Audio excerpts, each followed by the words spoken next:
হর হর মহাদেব, জয় জয় শ্রী রাধে, জয় শ্রীকৃষ্ণ। একটা ভাই আমাকে কমেন্ট করে বলেছে যে দিদি একটু মকর রাশি সম্পর্কে একটুখানি বলো কিছু কথা, মকর রাশি সম্পর্কে জানতে চাই। তো মকর রাশি সম্পর্কে তো বলবো কিছু কথা, কিন্তু রিডিংয়ের মাধ্যমে দেখব। আচ্ছা, এটা অক্টোবর মাস চলছে, অক্টোবর মাসের আর কয়েকটা দিন বাকি রয়েছে, তো দেখে নেব যে মকর রাশির এই অক্টোবর মাস কেমন যেতে চলেছে। রিডিংয়ের মাধ্যমে দেখব এবং কিছু কথাও আমি মকর রাশি সম্পর্কে বলতে থাকবো। ওকে, তো প্রথমেই বলে দিলে জেনারেল প্ল্যাটফর্মে বানানো রিডিং 65 to 75% রেজনেট করে যতটুকু নেন, বাদ বাকি কিন্তু লেট গো করে দেবেন। 9875365900 এটা আমার কন্ট্যাক্ট নাম্বার, হোয়াটসঅ্যাপ করবেন প্লিজ, কেউ ফোন কল করবেন না। Personal reading and personal remedy is not free, এটা মাথায় রেখেই কিন্তু রিডিংয়ের জন্য বুকিং করবেন। ওকে, আচ্ছা, অনেকেই জিজ্ঞেস করেন দিদি আপনি বিবাহের ডেট বলে দেন, আপনি প্রেগনেন্সির ডেট বলে দেন, বা শুভ কোনো অনুষ্ঠানের ডেট টাইম বলে দেন। হ্যাঁ, এগুলো আমি বলে দিই, তো তার জন্য একটু আগে থেকে অ্যাডভান্স আমাকে জানাতে হবে। ওকে, আগে থেকে জানালে তবে আমার সুবিধা হয়, এগুলো আমি করে দিই। আচ্ছা, কারা কারা এই রিডিংটা দেখবেন? সকল ধর্মের মানুষ দেখুন, সকল বর্ণের মানুষ দেখুন। আচ্ছা, মকর রাশির জন্য যেহেতু মকর রাশির মানুষরা তো দেখবেন, কিন্তু ফ্যামিলিতে কেউ বা রিলেটিভের মধ্যে যদি কেউ মকর রাশির থেকে থাকেন, তার জন্যও কিন্তু আপনারা রিডিংটা দেখতে পারেন। চলুন আমরা দেখে নিই এই অক্টোবর মাসের আর কয়েকটা দিন মকর রাশির কেমন যেতে চলেছে, এবং মকর রাশির সম্পর্কে দু একটা কথা। মকর রাশির মানুষরা টাকা পয়সার দিকে ছুটছেন, টাকা পয়সার জন্য এগিয়ে যাচ্ছেন, ঠিক আছে, এই মাসটা এগিয়ে যাবেন, কিন্তু কিছু স্ট্রাগেল থাকবে। মকর রাশির মানুষের কিন্তু এই মান্থে কিছু স্ট্রাগেল থাকবে, ইনকামের জায়গা থেকে স্ট্রাগেল থাকবে, ঠিক আছে, একটু সমালোচনার মুখেও কিন্তু পড়তে পারেন। টাকা পয়সার দিকে এগোন এবং এগোতে চেষ্টা করছেন, একদম পুরোপুরি মনোযোগ দিয়ে এগোন।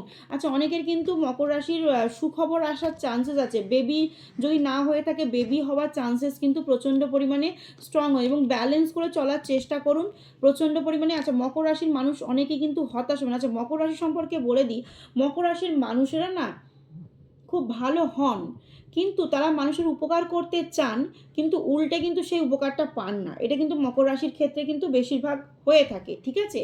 এবং মকর রাশির এই মান্থে কিন্তু অনেকের হেলথ রিলেটেড যদি কোনো প্রবলেম থেকে থাকে, সেটা কিন্তু রিকভারি করার চান্সেস আছে এই মান্থে।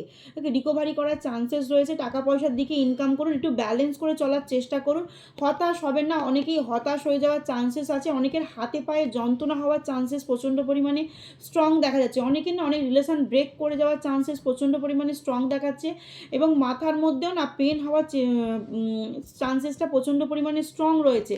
ব্যালেন্স করে চলার চেষ্টা করুন, ব্যালেন্স করে চললেই কিন্তু ঠিক হবে এবং পজিটিভিটি পাবে। এবং মকর রাশির তো সাড়ে সাথী শেষ হতে চললো, মানে শেষ পর্যায়ে চলছে, যাদের মকর রাশি তাদের কিন্তু সাড়ে সাথী চলছে।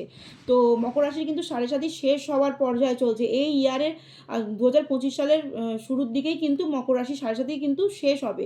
তো অনেকের আর্থিক কষ্ট রয়েছে, প্রচণ্ড পরিমাণে আর্থিক কষ্ট চলছে, সেখান থেকে আস্তে আস্তে রিকভারি করবেন। ভয় পাওয়ার কোনো কারণ নেই, প্রচণ্ড পরিমাণে ভয় পেয়ে যেতে হবে না, কারণ শনি মহারাজ সে বলে না গালে চড় মেরে মেরে, এই যাদের সাড়ে সাথী চলে না তাদের গালে চড় মেরে মেরে শিখিয়ে দেন, ঠিক আছে। কেউ খারাপ ভাববেন না চড় মারার কথা বললাম বলে, কারণ এই কারণেই বললাম যে আমার চটটা গালে পড়লে তবে আমরা বুঝতে পারি যে কেন চটটা খেলাম। তো ওই শনি মহারাজ না এই সাড়ে সাথী যাদের চলে না তাদের একদম মানে শিখিয়ে দেন যে কি তোমার জীবনের কি পর্যায়ে, তুমি ভালো মানুষকে চেনো, তোমার জীবনের কর্ম কী। তো যখন সাড়ে সাথী চলে তাদের মধ্যে ভালো কর্ম করতে হয়। তো অনেকেরই লাইফে স্ট্রাগেল চলছে, প্রচণ্ড পরিমাণে স্ট্রাগেল চলছে, পজিটিভিটি পাবেন, পজিটিভিটি পাবেন। মুখের কথাকে দেখুন, সময় পরিবর্তন, ওয়েল অফ ফরচুনের কার্ডের সময় পরিবর্তন হবে। অনেকের ফ্যামিলিতে অনেকে অসুস্থ রয়েছেন, মকর রাশির মানুষও অসুস্থ রয়েছেন, হাতে পায়ের যন্ত্রণা হচ্ছে। মকর রাশির মানুষদের বেশিরভাগ জনের কিন্তু কোমর থেকে পায়ের কিন্তু প্রচণ্ড পরিমাণে যন্ত্রণা হচ্ছে, এবং আর্থিক একটু প্রবলেম চলছে। মুখে লাগাম দিন, যদি বলেন মুখে দিদি লাগাম কেন দিতে বলছেন, কারণ আপনি ভালো কথাই বলবেন, কিন্তু আপনাকে ভালোভাবে সেই মানুষ নেবে না, ঠিক আছে। এবং টাকা পয়সা জায়গা জমি এই সমস্ত জায়গাগুলোকেও না একটু সাবধানে থাকুন, কারণ আপনি অন্যের কথাতে না টাকা পয়সা বা জমি বাড়ি এই সমস্ত কিন্তু এই সাড়ে সাথী চলাকালীন কিন্তু এরকম হয়। তো এইগুলো থেকে একটু দূরে থাকবেন। তো সময় পরিবর্তন হবে, এমনি সাড়ে সাথীর শেষ পর্যায়ে চলছে আর কি মকর রাশি। তো ভয় পেয়ে যাওয়ার কিছু নেই, আর ক্লেম করতে কেউ কিন্তু ভুলবেন না।